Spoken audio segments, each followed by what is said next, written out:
अस्सलामुअलैकुम वरहमतुल्लाहि वबरकातुहू। बिस्मिल्लाहिर्रहमानिर्रहीम।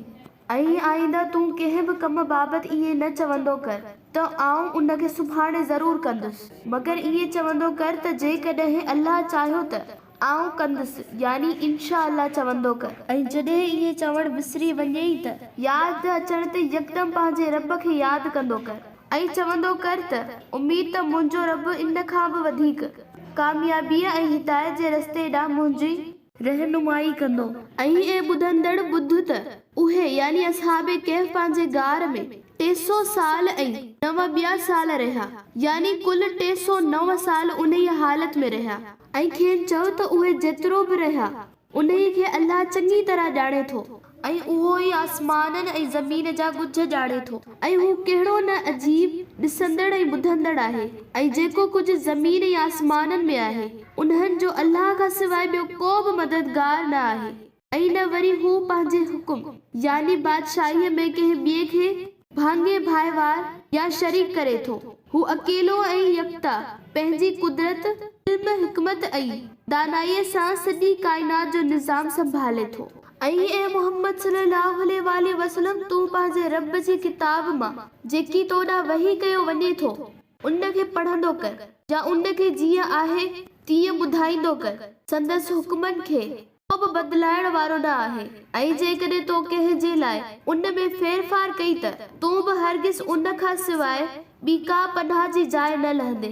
ऐं नबी सल्लल्लाहु अलैहि वसल्लम पाण खे उन्हनि सां गॾु रख जेके पंहिंजे रब खे सुबुह ऐं सांझे जो यादि कंदा आहिनि ऐं संदसि रज़ामंदीअ जा तालिब आहिनि। ऐं तूं अहिड़नि अल्लाह जे बाननि खां पंहिंजूं नज़रूं न फेराए, यानी उन्हनि खे नज़र अंदाज़ न कर। छा तूं दुनिया जी हयातीअ जी ज़ेब ऐं ज़ीनत खे पसंदि करी थो?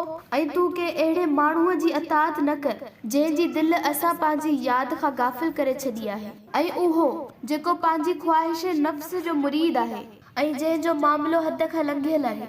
ऐं पैगंबर सल्लल्लाहु अलैहि वसल्लम खेनि चयो त ही हक़ यानी सच्चो दीन या क़ुरान तव्हांजे रब वटां अची चुको आहे।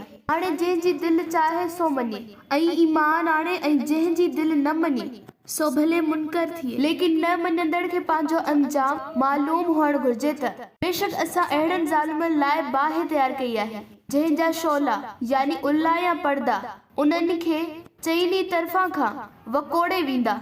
ऐं जॾहिं उन जी तकलीफ़ खां मदद लाइ फरियाद कंदा त उन्हनि जी अहिड़ी पाणीअ सां संदसि फरियाद रसी कई वेंदी जेको टहिकंदड़ तेल या पघरियल टामे जहिड़ो हूंदो ऐं उहो संदसि मुंहुं भुञी छॾींदो। ऐं उहो कहिड़ो न बुछड़ो पाणी हूंदो ऐं कहिड़ो न बुछड़ो आरामगाह। बेशक जिन ईमान आंदो ऐं चङा कम कया त असीं कंहिं नेक अमल करण वारे जो अजर ज़ाया करण वारा न आहियूं, न वरी असीं बेक़दरदान आहियूं।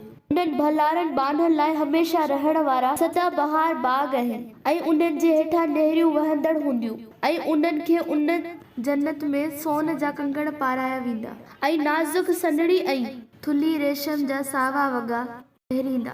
ऐं उहे उते ऊंचनि या मथां तख़्तनि ते टेक ॾियो वेठा हूंदा। ऐं उहो कहिड़ो न बहितरीन बदिलो ऐं कहिड़ी न आलीशान आरामगाह आहे।